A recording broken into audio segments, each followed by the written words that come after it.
Amazing facts India సమర్పించు దానియేలు మరియు ప్రకటన గ్రంథ ప్రవచనాలకు మిమ్మలను మన ప్రభువైన యేసు క్రీస్తు నామములో హృదయపూర్వకంగా ఆహ్వానిస్తున్నాము. మరొక ప్రాముఖ్యమైన అంశాన్ని మనం నేర్చుకోబోతున్నాము. ముందే గీయబడిన దేవుని నమూనా. ఏంటి ఈ నమూనా? ముందే దేవుడు ఏర్పాటు చేసి ప్లాన్ చేసి పెట్టారు. ఈ అంశం గురించి మనం తెలుసుకోవాల్సిన విషయములన్నీ కూడా బైబిల్ నుండి ఈ చిన్న పుస్తకంలో మీ కొరకు పొందుపరిచించాం.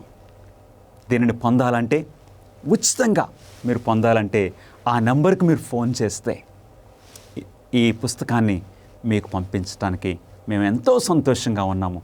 లేక ఆ వెబ్సైట్ని మీరు దర్శించండి. మీ చేతుల్లో ఈ పుస్తకాన్ని, ఎంతో ఇన్ఫర్మేషన్ కలిగిన ఈ పుస్తకాన్ని మీ చేతుల్లో పెట్టాలని మేము ఆశిస్తున్నాం. అంతా ఉచితంగా దేవుని కృపను బట్టి. ముందే గీయబడిన దేవుని నమూనా ఏంటో ప్రార్థన చేసుకుని మనం తెలుసుకుందాం. మహాపరిశుద్ధుడా, మీకే స్తుతులు స్తోత్రములు. ఈ పాఠము ద్వారా, ఈ విషయముల ద్వారా మాతో మాట్లాడమని మీ పరిశుద్ధాత్మను మాకు బోధకునిగా అనుగ్రహించి సంపూర్ణంగా మా హృదయాలను స్వాధీనం చేసుకుని మా మనోనేత్రములు తెరవమని మా ప్రభువును మీ ప్రియకుమారుడైన నజరుడైన యేసు క్రీస్తు నామములో అడిగి వేడుకొంచున్నాము తండ్రి. ఆమెన్. దేవుడెప్పుడు కూడా అన్నీ కూడా క్రమముగా ముందే ఏర్పాటు చేసే దేవుడు మన దేవుడు. హల్లెలూయా. మన దేవుడు ఏ విషయంలో కంగారు పట్టం కానీ అధైర్యపట్టం కానీ మనం చూడట్లేదు. ఎంత చక్కటి నాయకుడిగా, సృష్టికర్తగా, విమోచకుడిగా మన దేవుడు ఉన్నాడో మనం తెలుసుకోవచ్చు. దేవుడు ఆయన బలమైన హస్తముతో ఇశ్రాయేలు ప్రజలను ఐగుప్తు దేశం యొక్క బానిసత్వము నుండి వారిని బయటకు తీసుకొని వచ్చారు. మోషే అనేకసార్లు అంటాడు, ఇది మానవునికి సాధ్యము కానిది, ఏ మానవునికి సాధ్యం కానిది. ఎందుకంటే ఆ టైంలో ఐగుప్తు చేతిలో నుండి, ఐగుప్తు యొక్క గుప్పిట్లో నుండి ప్రజలను బయటికి తీయడం అంటే అది మానవులుగా సాధ్యం కానిది. ఓన్లీ గాడ్, దేవునికి మాత్రమే అది సాధ్యము. దేవుడు ఆయన ప్రజలు ఐగుప్తు దేశంలో ఉన్న వారి బానిసత్వాన్ని చూసి, వారి కన్నీరును చూసి, వారి మొరను విని దేవుడు వారిని, ఐగుప్తీయులను శిక్షించి ఆయన ప్రజలను బయటకు తీసుకొని వచ్చారు. ఇశ్రాయేలు ప్రజలు చక్కగా వారిని ఎర్ర సముద్రము దాటించి దేవుడు వారిని బయటకు తీసుకుని వచ్చిన తర్వాత సీనాయి పర్వతము ఆ ప్రాంతంలో దేవుడు వారిని ఆ కొండల మధ్యన చక్కగా భద్రపరిచి, రాత్రి వేళ అగ్నిస్తంభంగా, పగటి వేళ మేఘస్తంభంగా వారిని కాచి కాపాడుతూ, ప్రతిరోజు వారికి భోజనం చేయడానికి మన్నా ఇస్తూ, ఇప్పుడు దేవుడు ఆయన 10 ఆజ్ఞలను అనుగ్రహించిన తర్వాత దేవుడు మోషేకి ఏమి తెలియచేశారో చూద్దాం. దేవుడు మోషేను ఏమి నిర్మించమని కోరెను మరియు ఎందుకు? ఏం చేయమని దేవుడు కోరారు? చాలా ప్రాముఖ్యమైన విషయాన్ని మనం తెలుసుకోబోతున్నాము. నిర్గమకాండము 25వ అధ్యాయము 8వ వచనము. దేవుడు అంటున్నారు, నేను వారి మధ్యలో నివసించినట్లు వారు నాకు పరిశుద్ధ స్థలమును లేక ప్రత్యక్ష గుడారమును నిర్మింపవలెను. దేవుని యొక్క ఉద్దేశం ఏంటి?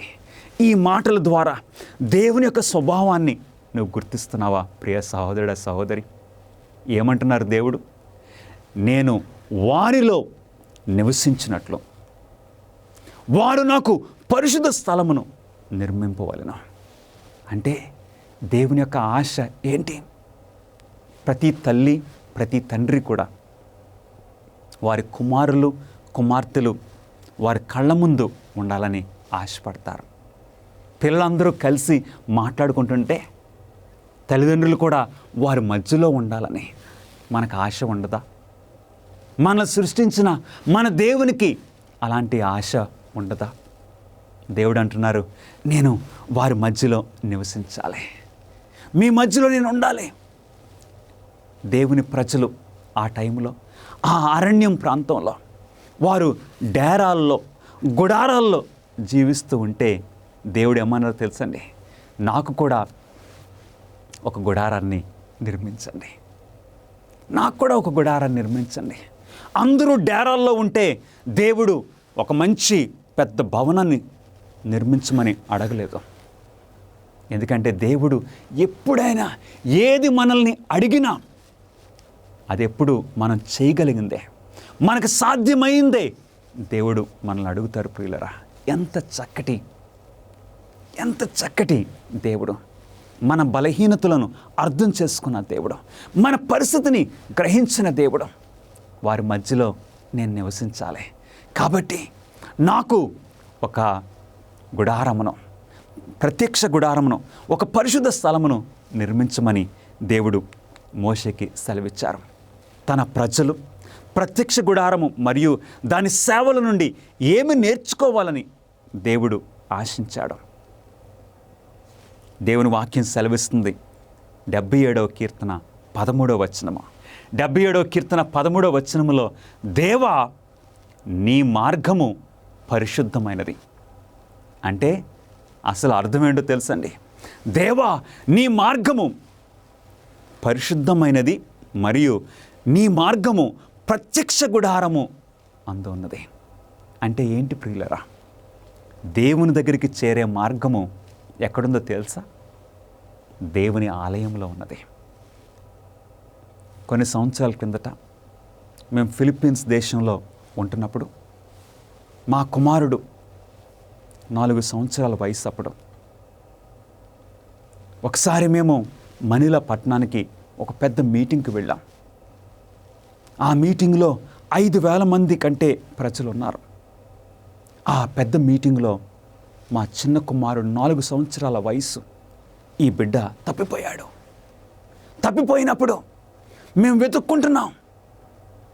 ఒక 10 నిమిషాలు నేను వెతికాను. మా స్నేహితులు అందరూ కూడా అన్ని వైపులు వెళ్ళి ఆ బిల్డింగ్లో వెతుకుతున్నారు. ఆ 10 నిమిషాలు 10 సంవత్సరాలుగా నాకు గడిచింది. ఏంటో తెలుసా? ఎక్కడికి వెళ్ళిపోయాడో వెతుకుతూ ఉన్నా ఆ టైంలో ఏ గుంటలైనా పడిపోయాడా, ఎవరన్నా ఎత్తుకెళ్ళిపోయారా, మరలా నాకు కనపడతాడా లేదా అని నా హృదయము ఎంత బాధపడిందో నేను మీకు మాటల్లో చెప్పలేను. కానీ ఆ కుమారుడు ఆ తప్పిపోయిన స్థితిలో ఇప్పుడు తండ్రి దగ్గరికి ఎలా తిరిగి రావాలో తెలుసా? తెలీదు. కొంచెం సేపు అయిన తర్వాత నేను తప్పిపోయాను. కానీ తల్లిదండ్రులకు దగ్గరికి వెనక్కి రావడానికి ఆ బిడ్డకి దారి తెలుసా? తల్లిదండ్రుల ఫోన్ నంబర్ తెలుసా? లేదు ప్రియులరా. మానవుల పరిస్థితి కూడా అలాగే ఉంది. తప్పిపోయిన మానవులమైన మనము దేవుని దగ్గరికి ఎలా తిరిగి వస్తామో, ఎలా తిరిగి రావాలో మనకు ఒక దారి చూపించడానికి దేవుడు ఆ దారిని ఎక్కడ పెట్టారంటండి? దేవా నీ మార్గము పరిశుద్ధమైనది, ప్రత్యక్ష గుడారము నందున్నది. అంటే దేవుని దగ్గరికి చేరే ఆ మార్గము ఈ గుడారము చూపిస్తుంది. మనం ఎక్కడికైనా వెళ్ళాలంటే మనకు ఒక మ్యాప్ కావాలి. దేవుని దగ్గరికి చేరాలంటే, పాపంలో పడిపోయిన మానవుడు మరలా దేవుని దగ్గరికి చేరాలంటే ఆ దారి ఏంటి? దేవుని ఆలయములో ఆ దారి మనకు కనపడుతుంది ప్రియులారా. చాలా అద్భుతమైన విషయాల్ని దేవుని గుడారం ద్వారా మనం నేర్చుకోవచ్చు. అంటే రక్షణ ప్రణాళిక దేవుని యొక్క గుడారమునందు. అందుగురించే దేవుడు మోషేకి తెలియచేశారు. ఈ విషయములన్నీ కూడా మోషే, నీ ఆలోచనల ప్రకారంగా కాదు, నీ ఉద్దేశాల ప్రకారంగా కాదు, నేను చూపించిన విధానంలో దీన్ని చేయాలి. మోషే ప్రత్యక్ష గుడార నిర్మాణానికి నమూనాలను ఎక్కడి నుండి పొందాడు? అవును, ఈ ప్రత్యక్ష గుడారమును నిర్మించడానికి ఆ డీటెయిల్స్, ఆ కొలతలు, ఆ నమూనాలు ఎక్కడి నుండి మోషే పొందాడు? దేవుని వాక్యం సెలవిస్తుంది. దేవుడే సెలవిచ్చారు. నిర్గమకాండము 25వ అధ్యాయము 40వ వచనంలో, కొండ మీద నీకు కనపరచబడిన వాటి రూపము చొప్పున వాటిని చేయుటకు జాగ్రత్త పడుము. మోషే, నీ ఆలోచనలు బట్టి కాదు, నీ ఉద్దేశాలు బట్టి కాదు, నేను నీకు చూపించి ఉన్నాను కదా, ఆ రూపం ప్రకారంగా, ఆ నమూనా ప్రకారంగా నీవు సమస్తము చేయాలి. దాని కొలతలు, దాని ఉపకరణములు, ఆ ఉపకరణములు ఏది ఎక్కడ ఉండాలి అంతా కూడా నేను నీకు చూపించిన విధానంగానే చేయటానికి జాగ్రత్త పడమని దేవుడు మోషేకి హెచ్చరిక చేశారు. అంటే దేవుడు నిర్మించమని చెప్పిన ఆ గుడారానికి అన్ని కొలతలు, ఉపకరణములు అన్నీ కూడా దేవుడు మోషేకి చాలా జాగ్రత్తగా చూపించారు. ఆవరణములో ఏ ఉపకరణములు ఉన్నవి? అవును ప్రియులరా, దేవుడు నిర్మించమని చెప్పిన ఆ గుడారము, ఆ పరిశుద్ధ స్థలానికి 3 భాగాలు ఉన్నాయి. మొట్టమొదటిది ఆవరణము, రెండవది పరిశుద్ధ స్థలము, మూడవది అతి పరిశుద్ధ స్థలము. ఇప్పుడు మొట్టమొదటి భాగమైన ఆవరణానికి వెళ్ళి చూద్దాం. ఆవరణములో ఏమి ఉపకరణములు ఉన్నవి? నిర్గమకాండము 29వ అధ్యాయము 18వ వచనములో, బలిపీఠం మీద ఆ పొట్టేలంతయు దహింపవలెను, అది యెహోవాకు దహన బలి. మొట్టమొదటి ఉపకరణము ఏంటో తెలుసండి? దహన బలి పీఠము. ఆ దహన బలి పీఠం మీద వారు ప్రతిరోజు కూడా అర్పణలు, ఆ బలి పశువులను అక్కడ దేవునికి అర్పించేవారు. దహన బలిపీఠము మొట్టమొదటి ఉపకరణము. ఇది ఆవరణంలో మనకు కనపడుతుంది.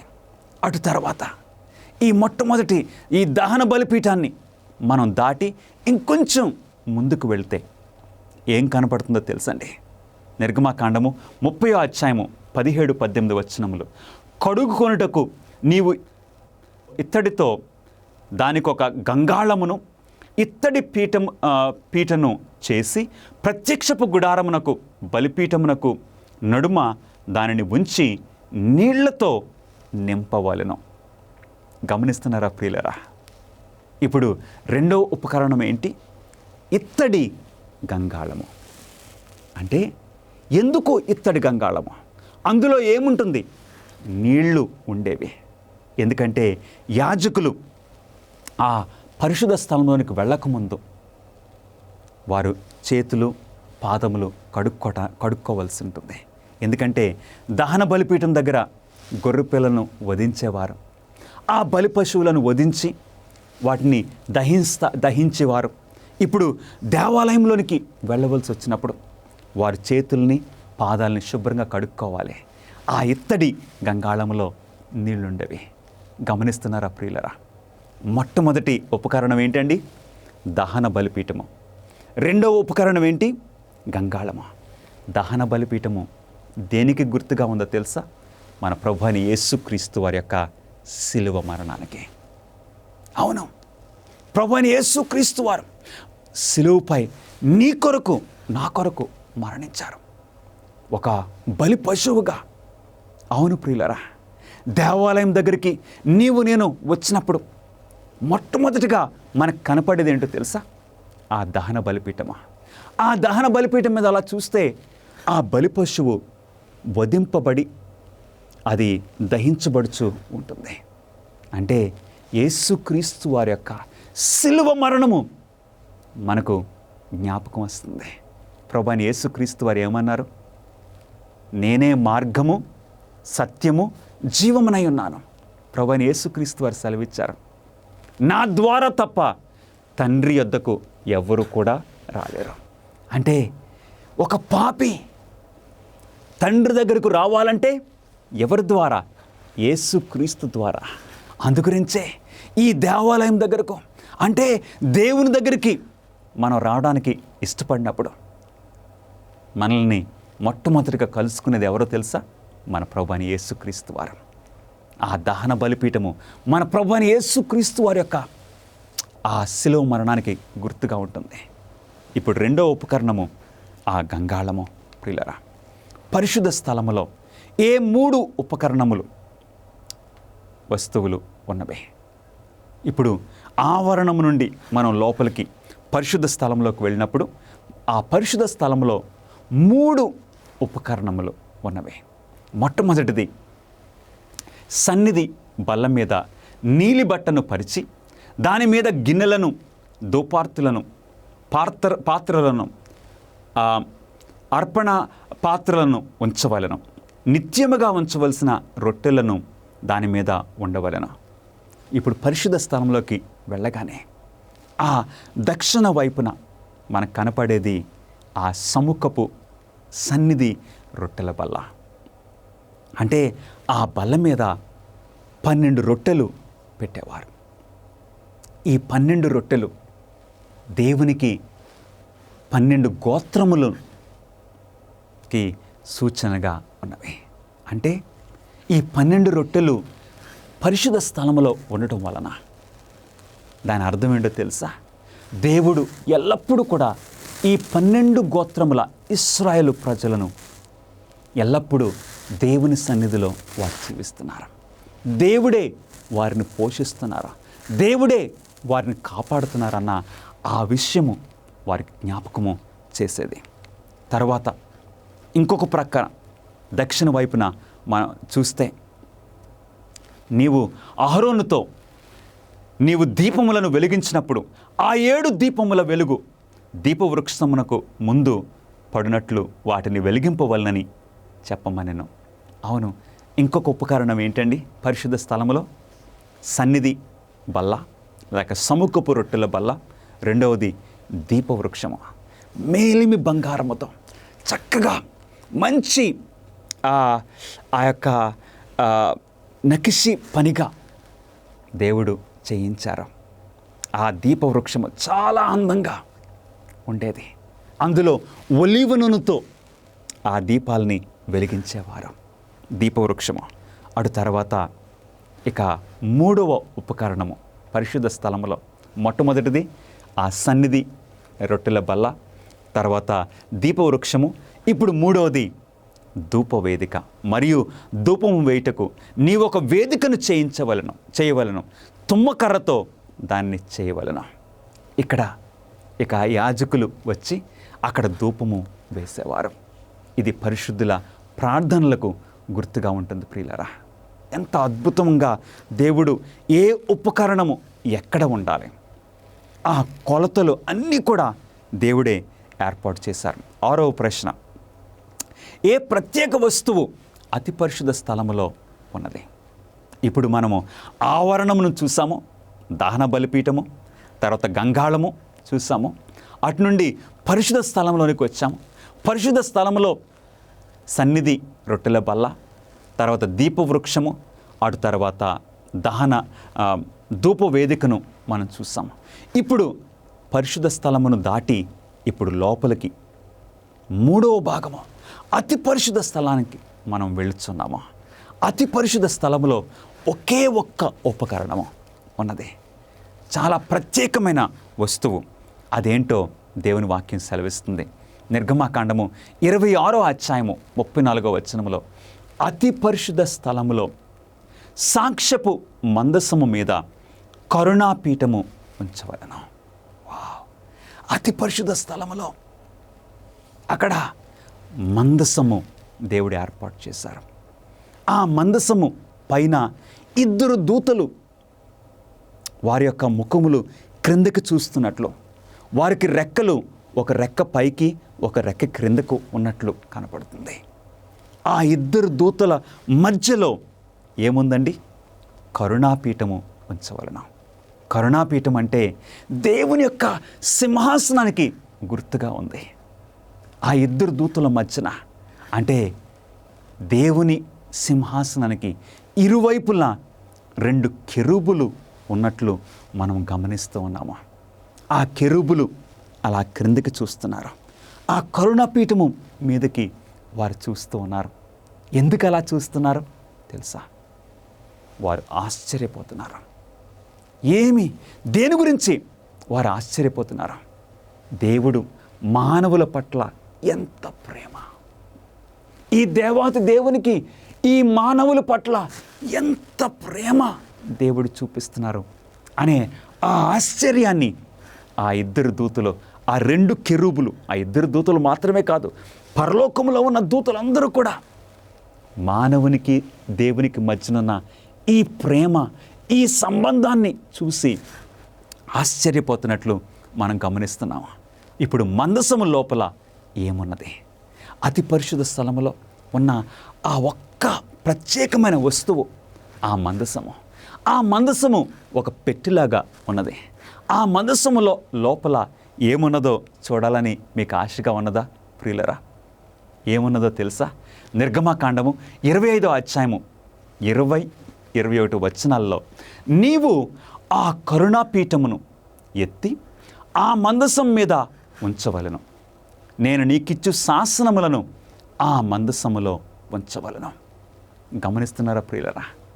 ఆ మందసములో ప్రాముఖ్యమైన విషయం ఏంటో తెలుసా అండి? ప్రాముఖ్యమైనది ఏమన్నా తెలిసింది? ఆ పెట్టెలో దేవుడు కొండ మీద ఆయన స్వహస్తముతో రాసి మోషేకు 10 ఆజ్ఞలు ఇచ్చారే, ఆ 2 రాతి పలకల్లో 10 ఆజ్ఞలు ఇచ్చారు కదా, ఆ 2 రాతి పలకలు, 10 ఆజ్ఞలు కలిగిన ఆ 2 రాతి పలకలను దేవుడు జాగ్రత్తగా తీసుకుని వెళ్ళి ఆ మందసములో ఉంచాలి. కాబట్టి ఆ పెట్టెలో అతి పరిశుద్ధ స్థలములో ఉన్న ఆ మందసములో ఏమున్నావండి? దేవుని యొక్క శాసనములో దేవుడు తన స్వహస్తముతో రాసిచ్చిన 10 ఆజ్ఞలు. మరలా ఒక చిన్న మన్నాతో ఉన్న బుడ్డి ఒకటి, తర్వాత మరి చిగిరించిన అహరోను కర్ర కూడా అందులో ఉన్నాయి. కానీ ప్రాముఖ్యంగా ఈ పెట్టెలో దేవుడు ఇచ్చిన శాసనాలు మనకు కనపడుతున్నాయి. ద్వితీయోపదేశకాండము 10వ అధ్యాయము 4-5 వచనాల్లో, మీతో పలికిన 10 ఆజ్ఞలను మునుపు రాసినట్టు యెహోవా ఆ పలకల మీద రాశాను. యెహోవా వాటిని నాకిచ్చిన తర్వాత నేను తిరిగి కొండ దిగి వచ్చి నేను చేసిన మందసములో ఆ పలకలను ఉంచుతనే. యెహోవా నాకు ఆజ్ఞాపించినట్లు వాటిని దానిలో ఉంచుతనే. ఎవరు మాట ప్రకారంగా? దేవుని మాట ప్రకారంగా దేవుడు రాసిచ్చిన ఆ 10 ఆజ్ఞలను మోషే అతి పరిశుద్ధ స్థలములో ఆ నిబంధన మందసంలో పెట్టమని దేవుని మాట ప్రకారంగా దేవుడు మోషే చేశాడు. గమనిస్తున్నారా నా ప్రియ స్నేహితులారా? దీని అర్థం ఏంటి? దీని అర్థం ఏంటి? రక్తము చిందింపబడకుండా పాప క్షమాపణ కలగదు. అంటే ఆ పెట్టి లోపలేమో దేవుడిచ్చిన 10 ఆజ్ఞలు, ఆజ్ఞాతిక్రమమే పాపము. దేవుడిచ్చిన 10 ఆజ్ఞలు ఆ పెట్టి లోపల, ఆ పెట్టి పైన కరుణాపీఠము. గమనిస్తున్నారా? ఆ కరుణాపీఠములో అంటే పాపం చేసిన మనము, పాపం వలన వచ్చే జీతము మరణము. నీవు నేను మరణించాలి ప్రియ సహోదరి సహోదరుడా. కానీ ఆ ఆజ్ఞలు పైన ఏమున్నదండి? కరుణాపీఠము. కరుణాపీఠము దేవుని యొక్క సింహాసనానికి గుర్తుగా ఉంది. అంటే యేసుక్రీస్తు వారి ద్వారా మనకు కరుణ, మనకు క్షమాపణ, ఆయన రక్తము ద్వారా మనకు పాపక్షమాపణ కలుగుతుందని అది చూపిస్తుంది.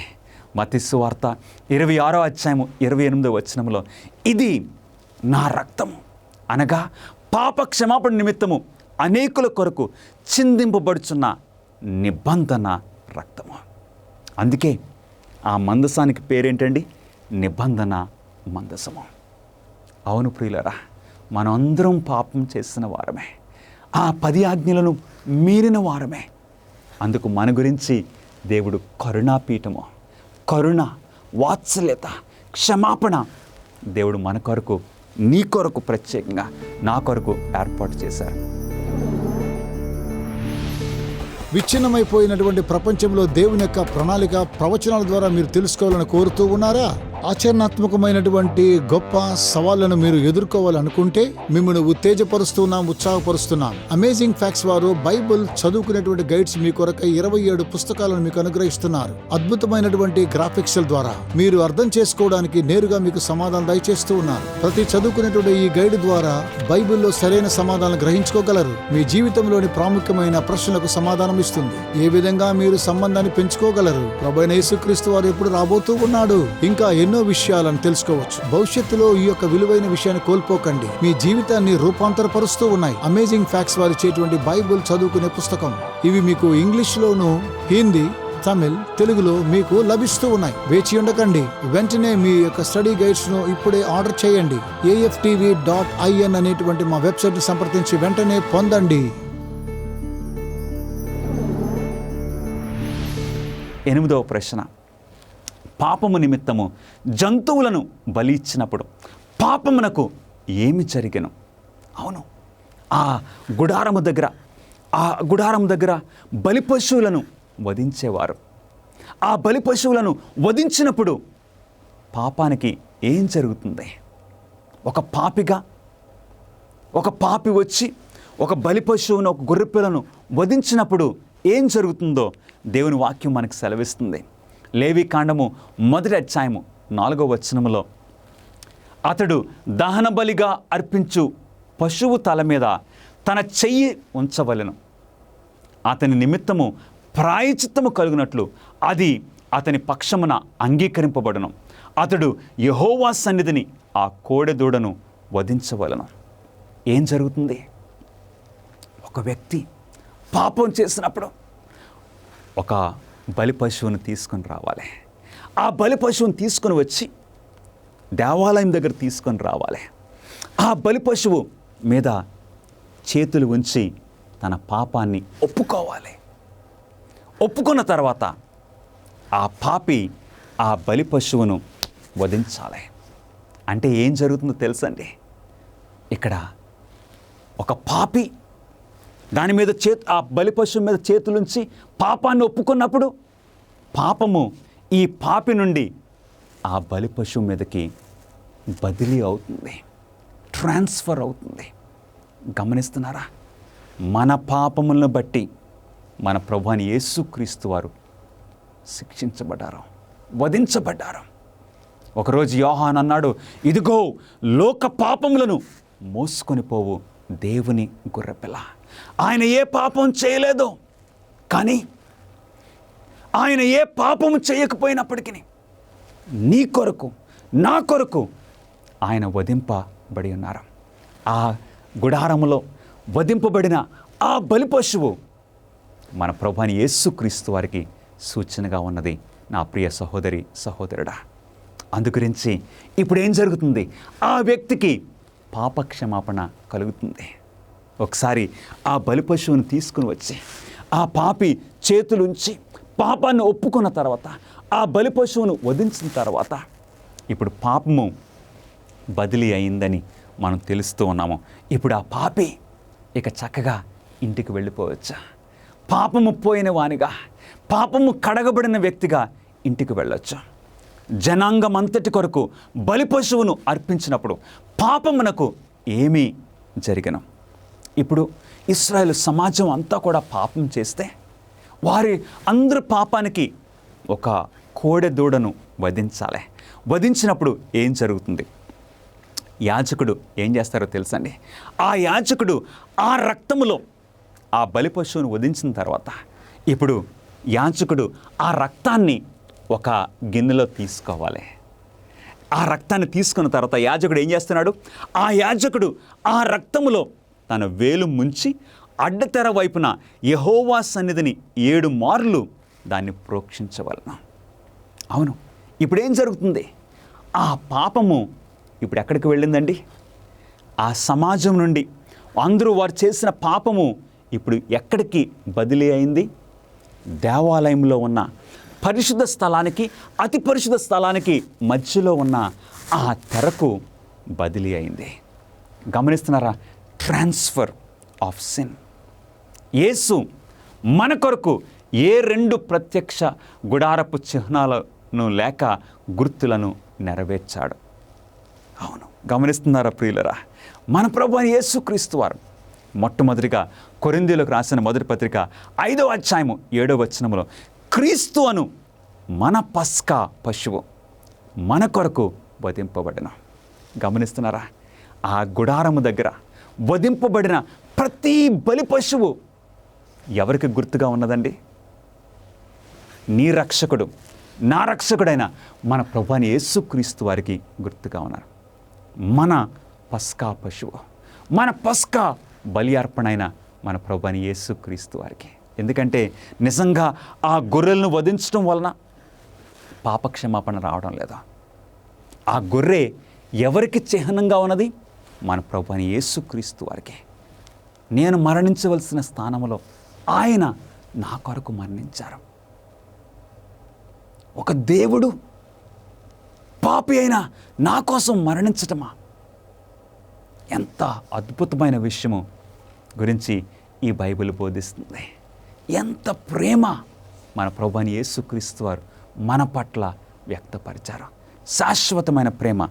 కాబట్టి మొట్టమొదటిది ప్రభువైన యేసుక్రీస్తు వారు మన పస్కా బలి పశువుగా ఉన్నారు. అంత మాత్రమే కాదు, ఆ గుడారము దగ్గర ఇంకెవరు కావాలి? బలి అర్పణ మాత్రమే కాదు, యాజకుడు అవసరమైనది.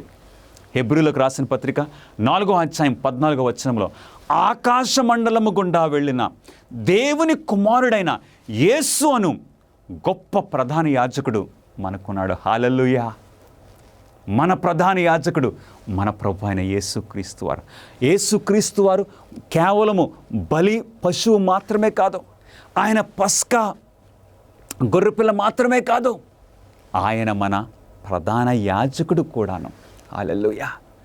మన ప్రధాన యాజకుడు. ఈ భూమి మీద ఉన్న ప్రధాన యాజకులు వారు ముసలివారైపోయి వారు చనిపోయేవారు.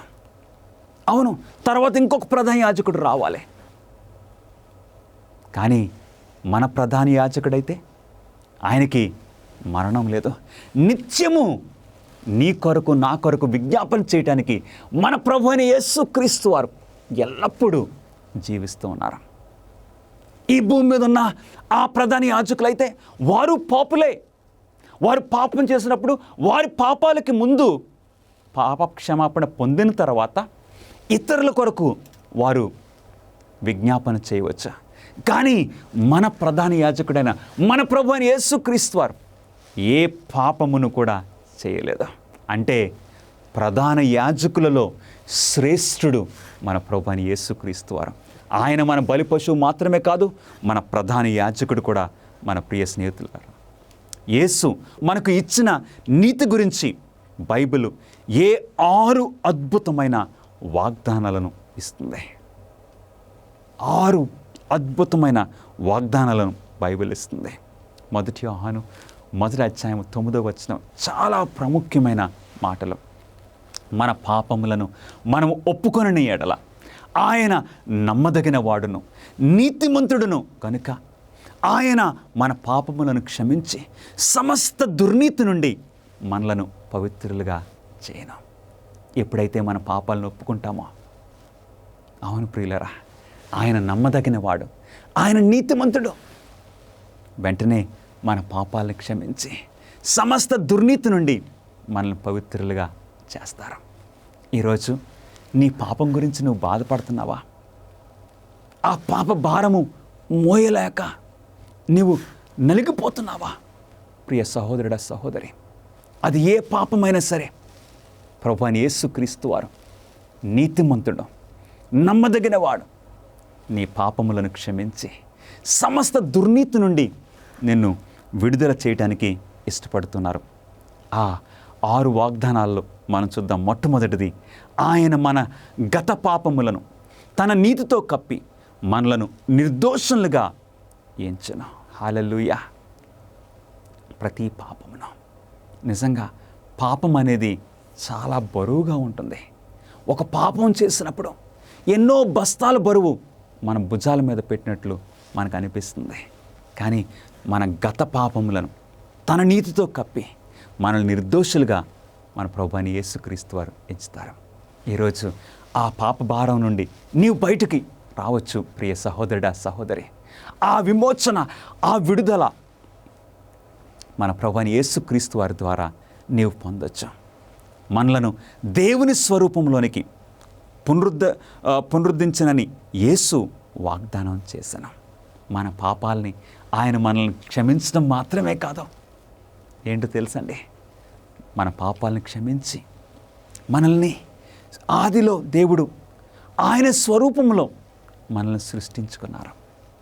అంటే నీవు నేను దేవుని స్వరూపంలో చేయబడిన వారము. మన పాపాలను క్షమించి మరలా ఆయన స్వరూపంలోనికి తిరిగి మరలా మనల్ని నడిపించుకోవటానికి, మార్చుకోవడానికి మన ప్రభువైన యేసుక్రీస్తు వారు వాగ్దానం చేశారు. రోమీయులకు రాసిన పత్రిక 8వ అధ్యాయము 29వ వచనంలో ఈ చక్కటి వాగ్దానము మనకు కనపడుతుంది. దేవుని చిత్తాన్ని నెరవేర్చాలని అనే కోరికను మరియు శక్తిని యేసు మనకిస్తాడు. మనము మన ఆదిమ తల్లిదండ్రులు పాపం చేసినప్పుడు ఏం జరిగింది? ఒక్కసారి మన ఆదిమ తల్లిదండ్రులు పాపం చేసిన తర్వాత ఇక దేవుణ్ణి చూడాలి అన్న ఆలోచన వారికి కలగట్లేదు. అందుకే ఆదామవ్వలు పాపం చేసిన తర్వాత దేవుని నుండి వారు పారిపోయారు. ఆ ఏదెను తోటలో ఆ పొదల చాటుకి, ఆ చెట్ల చాటుకి వెళ్ళిపోయారు. కానీ దేవుడు వెతుక్కుంటూ ఆదామవ్వల దగ్గరికి వచ్చారా? అవును ప్రియులరా, పాపం చేసిన మనస్సు దేవునికి తిరుగుబాటులో జీవిస్తుంది. కానీ ఎప్పుడైతే మన ప్రభువైన యేసుక్రీస్తు వారు మన పాపాలని క్షమిస్తారో, ఆయన చిత్తాన్ని నెరవేర్చాలన్న కోరిక మనలో పుట్టిస్తారు. కోరికను పుట్టించడం మాత్రమే కాదు, నెరవేర్చే ఆ శక్తిని కూడా మన ప్రభువైన యేసుక్రీస్తు వారు మనకు అనుగ్రహిస్తున్నారు. 4వది, దేవునికి ఇష్టమైనవి మాత్రమే చేయుటకు యేసు మనకు సహాయము చేయను. హల్లెలూయా. అవును, ఇక నుండి ప్రభువైన యేసుక్రీస్తు వారు మనల్ని క్షమించిన తర్వాత మన హృదయాన్ని ఆయన ఎలాగ మారుస్తున్నారు? ఇక దేవునికి ఇష్టమైనవి మనం చేయనట్లు మనకు సహాయం చేస్తారు. మన పాప స్థితిలో మనకిష్టమైనవి, మనకు నచ్చినవి మనం చేసుకుంటూ ఆ విధంగా పాపంలోనికి దిగిపోయాము. కానీ ఇప్పుడైతే మన ప్రభువైన యేసుక్రీస్తు వారి దగ్గరికి మనం వచ్చినప్పుడు ఇప్పుడు ఆయనకిష్టమైనవి, అంటే మనకు మేలైనవి చేయడానికి ఆయన సహాయము చేస్తున్నారు. 5వది, ఆయన పాపరహితమైన జీవితమును మరియు ప్రాయచిత్త మరణమును మనకు ఆరోపించడం ద్వారా మరణశిక్షను ఆయన తొలగిస్తారు. హల్లెలూయా. యేసుక్రీస్తు వారి దగ్గరికి ఈరోజే నీవు రావచ్చు ప్రియ సహోదరుడా, సహోదరి. ఆయన దగ్గరకు వచ్చినప్పుడు అవును, మన మరణశిక్షను సంపూర్ణంగా తొలగిస్తున్నారు.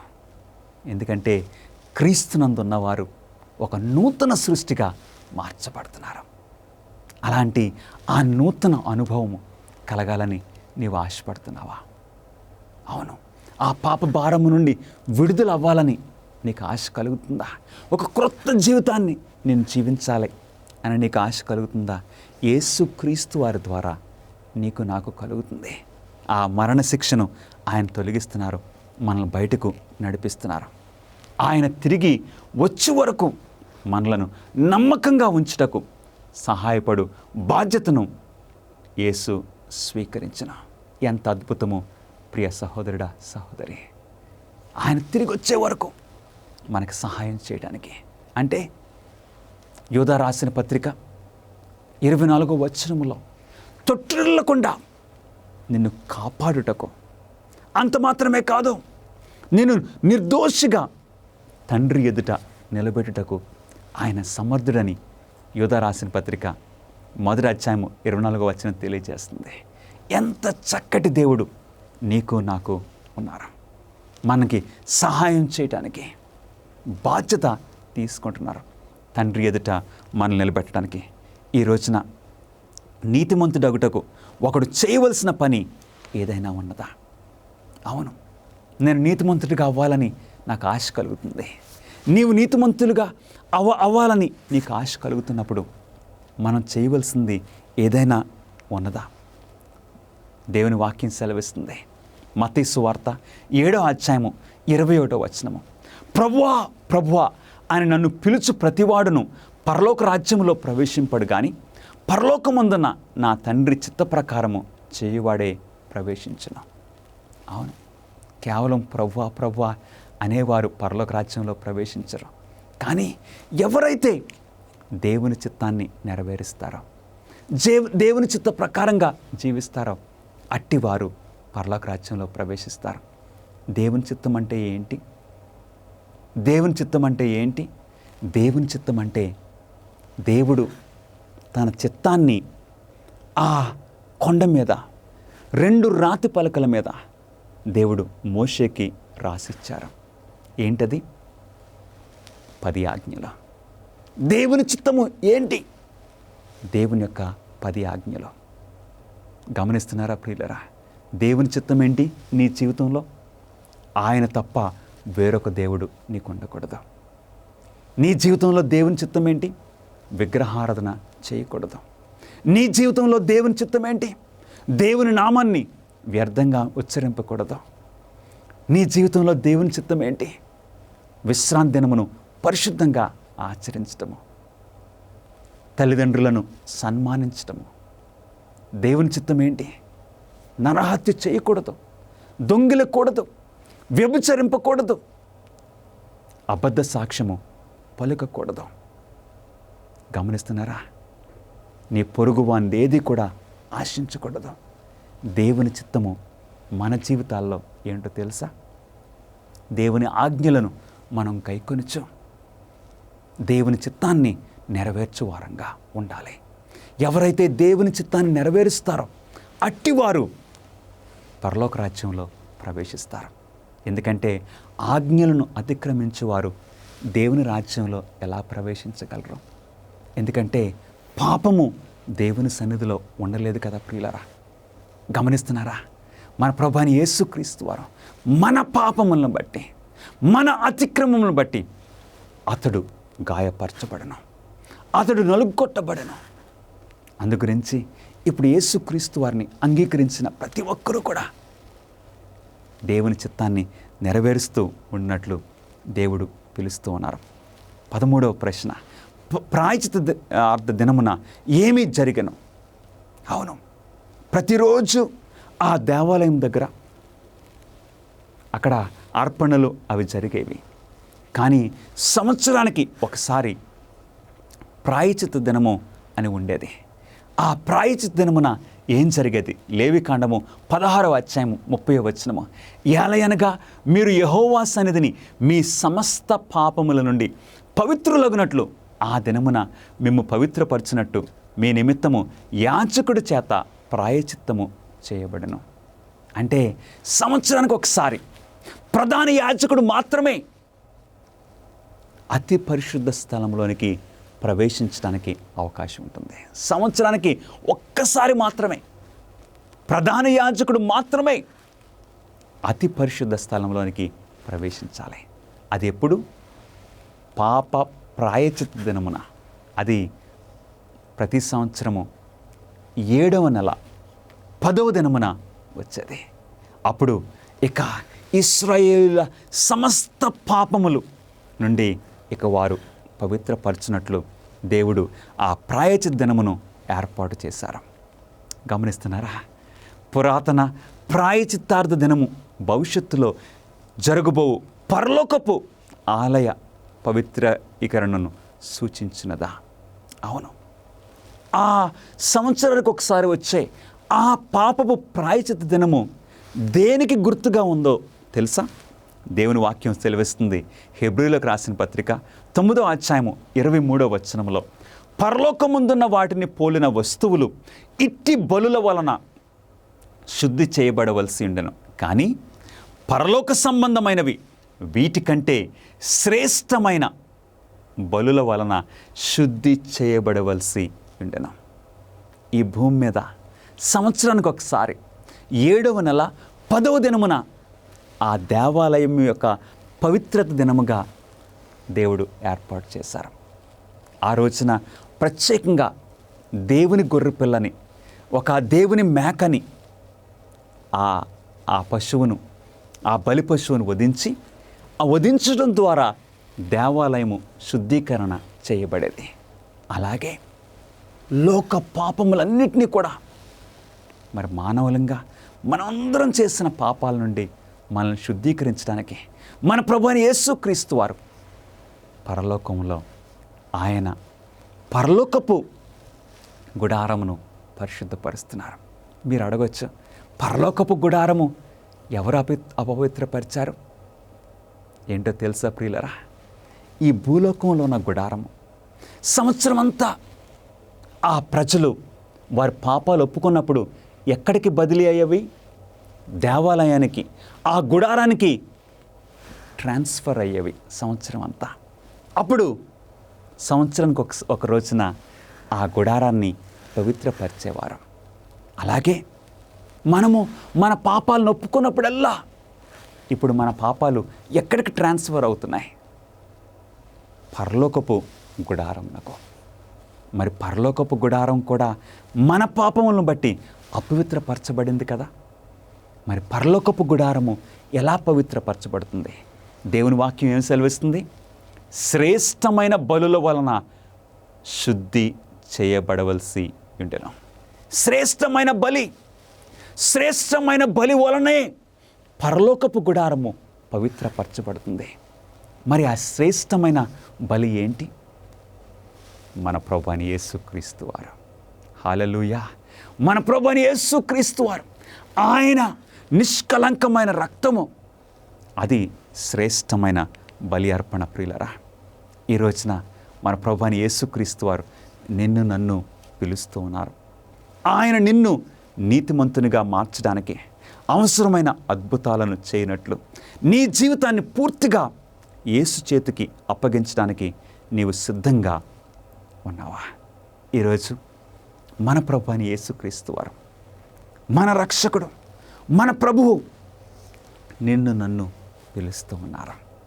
నా కుమారుడా, నీ స్థానంలో నేను మరణించి ఉన్నాను.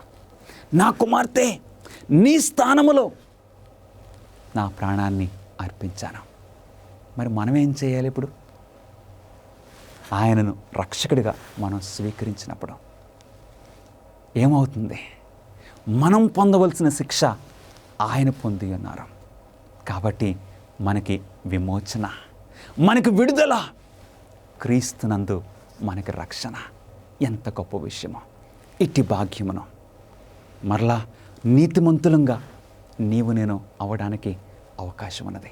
క్రీస్తు ద్వారా మాత్రమే, ఆయన నామమును మాత్రమే రక్షణ ఉన్నది. ఈరోజు అట్టి రక్షణ నీవు పొందడానికి ఇష్టపడుతున్నావా ప్రియ సహోదరి, సహోదరుడా?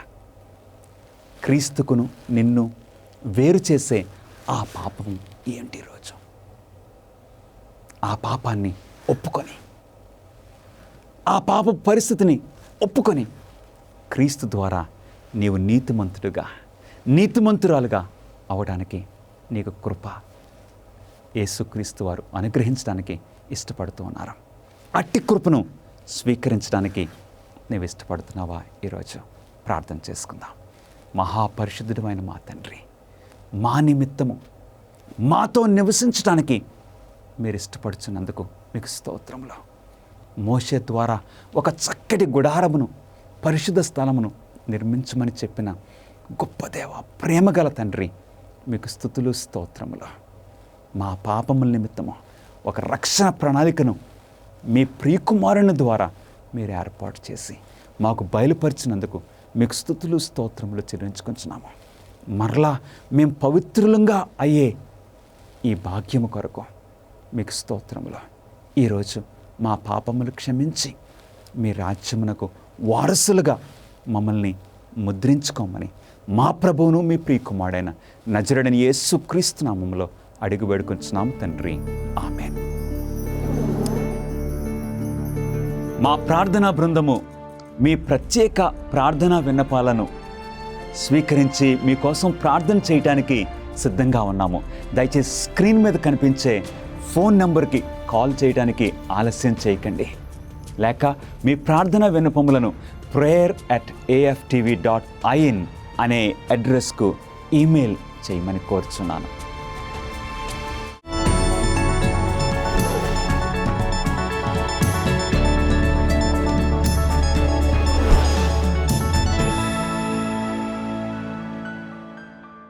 హాయ్ ఫ్రెండ్స్, మీరు కొన్ని అద్భుతమైన వాస్తవాలను వినాలని అనుకుంటున్నారా? ప్రస్తుతం మనం మనీలా బే మీదుగా 26 మైళ్ల కొరిగిడోర్ ద్వీపానికి రవాణా చేస్తున్న ఫెర్రీ వంతెనపై ఉన్నాం. ఇది సెకండ్ వరల్డ్ వార్ సమయంలో పసిఫిక్ తుఫాను యొక్క కన్ను. రెండవ ప్రపంచ యుద్ధానికి ముందు సంవత్సరాలలో మనీలాను ఆక్రమణ సైన్యం నుండి రక్షించడానికి యునైటెడ్ స్టేట్స్ ఈ ద్వీపాన్ని బలోపేతం చేయడానికి $200 మిలియన్ పైగా పెట్టుబడి పెట్టింది.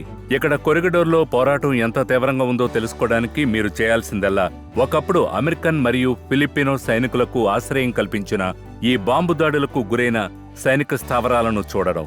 ఈ భవనం 1915లో తుఫానును తట్టుకునేంత బలంగా నిర్మించబడింది. కానీ డిసెంబర్ 1941లో ఇది జపనీస్ బాంబులకు మొదటి లక్ష్యం. సెకండ్ వరల్డ్ వార్ టైంలో పసిఫిక్ యుద్ధంలో అత్యంత భయంకరమైన పోరాటానికి సంబంధించిన కొన్ని దృశ్యాలివి. కొరిగిడోర్ తుఫాను యొక్క వాస్తవ కన్నని చెప్తారు. జపనీయులకు వ్యతిరేకంగా పోరాడిన తర్వాత ఉత్తర అమెరికాలోని నాయకులు జనరల్ డగ్లస్ మ్యాక్ ఆర్థర్కు జనరల్ జోనథన్ ని ఇక్కడ దళాలకు బాధ్యత వహించి ఆస్ట్రేలియాకు వెళ్లాలని చెప్పారు. నేను ఒకసారి ఫిలిప్పీన్ దేశ ప్రజలతో చెప్పాను, నేను తిరిగి వస్తానని. ఈ రాత్రి వేళ నేను మళ్ళీ అవే మాటలు చెప్తాను, నేను తిరిగి వస్తాను. జనరల్ జోనథన్ ఎం వైన్రైట్ ఒక అద్భుతమైన సైనికుడు. అతను సైనికుల మనమడు మరియు కుమారుడు మరియు అతను చాలా ధైర్యవంతుడు. అతను జపాన్ ఆక్రమణదారులను ఎదుర్కొని పోరాడారు. కానీ కొంతకాలం తర్వాత అధిక సంఖ్యలో ఉన్నవారు వారి సరఫరాలను తగ్గించారు. నిరంతరం బాంబు దాడి తర్వాత నీరు అయిపోయింది, ఆహారం అయిపోయింది, మందుగుండు సామాగ్రి అయిపోయింది. తన సైనికులను రక్షించడానికి తాను చేయగలిగేది లొంగిపోవడమని అతనికి తెలుసు. యుఎస్ మరియు మిత్ర రాజ్యాల దళాలు లొంగిపోయిన తర్వాత ఖైదీలను కొరిగిడోర్ నుండి బెటాన్ ద్వీపకల్పానికి ఫెర్రీ ద్వారా బదిలీ చేశారు. చారిత్రాత్మకంగా బెటాన్ డెత్ మార్చ్ అని పిలువబడే సమయంలో వేలాది మంది మరణించారు. వారు ఆకలి, దాహం, వ్యాధితో మునిగిపోయి వారిని బంధించిన వారి క్రూరత్వంతో చంపబడ్డారు. క్రూరమైన బెటాన్ మరణ కవాతు తర్వాత వెయిన్రైట్ను ఒక యుద్ధ శిబిరం జైలు నుంచి మరొక జైలుకు బదిలీ చేశారు. చివరికి జపాన్ల రక్షణలో ఉన్న చైనాలోని మంచూరియాలో ముగించాడు. అక్కడ అతను తన మనుషుల అన్ని గోప్యతలను భరించాడు. వారి ఆకలితో అలమటించారు, వారిని క్రూరంగా హింసించారు. ఈ భయంకరమైన పరిస్థితులను భరించిన తర్వాత చివరికి అమెరికన్లు హిరోషిమా మరియు నాగసాకిపై బాంబును పడేశారని మరియు జపనీయులు బేషరతుగా లొంగిపోతారని POW శిబిరానికి సమాచారం చేరుకుంది. అతను తన పూర్తి 6 అడుగుల 2 అంగుళాల వరకు నిలబడ్డాడని వెయిన్రైట్ విన్న వెంటనే అతను POW శిబిరం వార్డెన్ కమోడోర్ కార్యాలయంలోకి వెళ్లాడు. అతను ఇలా అన్నాడు, నా commander in chief me commander in chief ని ఓడించాడు, నేనిప్పుడు బాధ్యత వహిస్తున్నాను. ఆ క్షణం నుంచి అతను POW శిబిరం చుట్టూ జరిగిన ప్రతి దానికి బాధ్యత వహించాడు. అతను తన కమాండర్ మాటను విశ్వసించాడు, ఎందుకంటే అతను విజయాన్ని విశ్వసించాడు. అతను విజయాన్ని ప్రకటించాడు, అది నిజమైంది. స్నేహితులారా, దేవుని వాక్యంలో మనకు అదే రకమైన వాగ్దానం లభించిందని మీకు తెలుసు. యేసు విజయం కారణంగా ఆయన దెయ్యాన్ని ఓడించాడని మనకు తెలుసు. ఆయన వాక్యంలోని వాగ్దానాలను క్లెయిమ్ చేయాలి. శత్రువుచే క్రూరంగా ఉండకూడదు. మీరు పాప జీవితాలను గడపాల్సిన అవసరం లేదు. 1 కొరింథీయులకు 15:57. మన ప్రభు అయిన యేసుక్రీస్తు ద్వారా మనకు విజయాన్ని అందించిన దేవునికి కృతజ్ఞతలు. కాబట్టి ఈ రోజు ఆ విజయాన్ని పొందండి.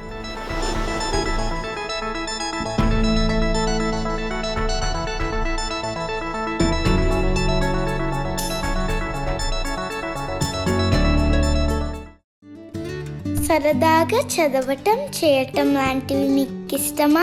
అమేజింగ్ ఫ్యాక్ట్స్ నుండి అమేజింగ్ అడ్వెంచర్ బైబిల్ గైడ్స్ చాలా సరదాగా ఉంటాయి.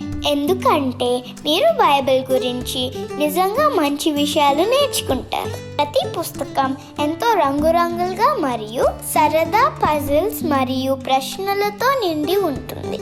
ఘట సర్పమును చంపుట, ఏకైక రక్షణ పడవ, సముద్రము గుండా ప్రయాణము మరియు సమాధుల మధ్య నుండి కేకలు వంటి 10 అద్భుతమైన ఈ పాఠాలు మిమ్మల్ని సాహసవంతమైన ప్రయాణానికి తీసుకువెళ్తాయి.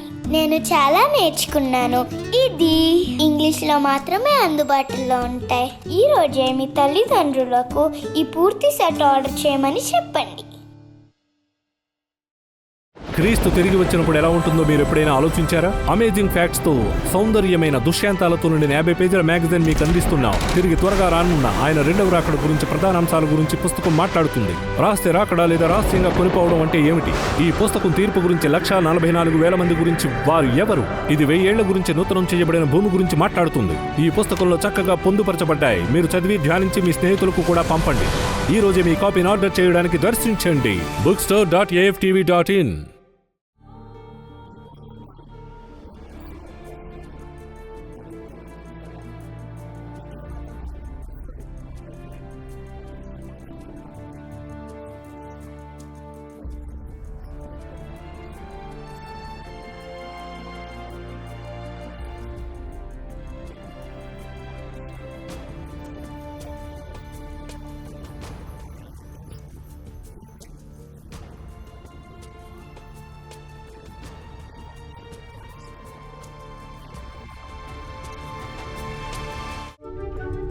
గత 50 సంవత్సరాలుగా అమేజింగ్ ఫ్యాక్ట్స్ వారు బైబిల్ సత్యాలను ప్రపంచవ్యాప్తంగా ప్రకటిస్తూ ఉన్నారు. యేసుక్రీస్తు వారు సెలవిచ్చిన మేరకు ప్రతి రాజ్యానికి సువార్త ప్రకటిస్తున్నాం. రాజులకు, ఆయా భాషలు మాట్లాడే వారికి, మీరు మా కోసం చేసే ప్రార్థనలకు సహకారానికి వందనాలు తెలియజేస్తున్నాం.